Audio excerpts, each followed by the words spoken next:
Good morning student. The prime classes में आपका स्वागत है। मैं मनोज चौहान आज ऐसा टॉपिक लेके आया हूं जो टेट के लिए, सी टेट के लिए, सुपर टेट के लिए और नेट का जो फर्स्ट पेपर होता है उसके लिए बहुत इंपॉर्टेंट टॉपिक है जो है लर्निंग। लर्निंग स्टार्ट करने से पहले आपको बताना चाहता हूं कि जो हमारा द प्राइम क्लासेज है उसको लाइक, सब्सक्राइब और शेयर करना न भूलिए। ठीक है, आइए अपने टॉपिक पे जो हमारा है अधिगम या शिक्षण। अधिगम या शिक्षण। शिक्षण, अधिगम या शिक्षण, बात एक ही है। अधिगम या शिक्षण, इसको अंग्रेजी में कहेंगे लर्निंग। लर्निंग, इसका अर्थ होता है आगे की ओर बढ़ना। आगे की ओर बढ़ना। बढ़ना, अधिगम में सीखने और सिखाने की प्रक्रिया होती है। इसमें एक तरफ शिक्षक तो दूसरी तरफ छात्र होते हैं। शिक्षक एक तरफ, दूसरी तरफ छात्र होते हैं। इसमें शिक्षक आपको सिखाता है तो आपसे सीखता भी है।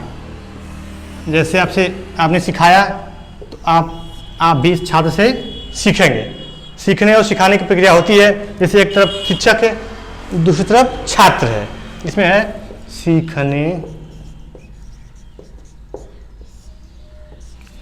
सीखने और सिखाने की प्रक्रिया और सिखाने की प्रक्रिया। कभी कभी पूछता है कि अधिगम क्या है या शिक्षण क्या है।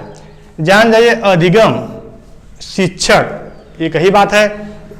इसको अंग्रेजी में कहेंगे लर्निंग, जिसका अर्थ होता है आगे की ओर बढ़ना। इसमें एक तरफ छात्र होता है, दूसरी तरफ शिक्षक होता है। शिक्षक और छात्र, इसमें सीखने और सिखाने की प्रक्रिया होती है। इसको हम आपको एक ट्रिक के माध्यम से बताएंगे।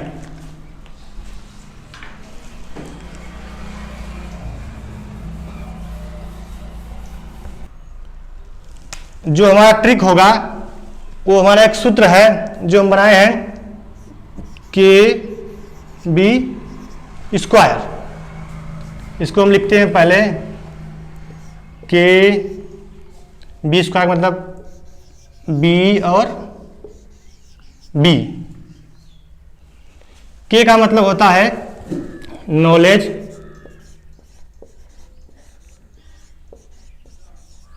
नॉलेज। B का मतलब बिहेवियर,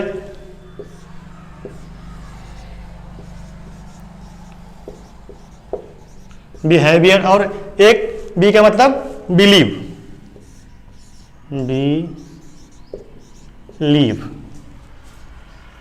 बिलीव। जानते हैं नॉलेज मतलब होता है ज्ञान, ज्ञान। बिहेवियर में मीन्स व्यवहार, व्यवहार। अगला B का मतलब होगा विश्वास, विश्वास। इन तीनों को हम लोग जोड़ेंगे चेंजिंग इन से। इन तीनों को जोड़ेंगे change in, change in, change in. तो हम कह सकते हैं अधिगम है ना, अधिगम, अधिगम या शिक्षण, शिक्षण। तो इसको हम कह सकते हैं कि ज्ञान में परिवर्तन ही अधिगम है, व्यवहार में परिवर्तन ही अधिगम है, विश्वास में परिवर्तन ही अधिगम है। ठीक, या कहिए ज्ञान में परिवर्तन ही शिक्षण है, चाहे व्यवहार में परिवर्तन ही शिक्षण है, चाहे विश्वास में परिवर्तन ही शिक्षण है। मैं आशा करता हूं कि इस ट्रिक के माध्यम से आप लोगों ने अधिगम चाहे शिक्षण को सीखा। अगर आपको यह सही लगे तो चैनल को लाइक, सब्सक्राइब और शेयर करना न भूलें। आशा करता हूं कि आप लोग इसको समझ गए होंगे। अब हम आगे पढ़ेंगे अधिगम की विधियां।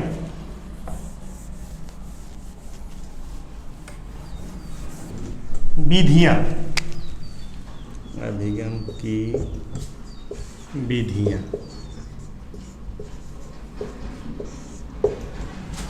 अधिगम की जो पहली विधि है वो है करके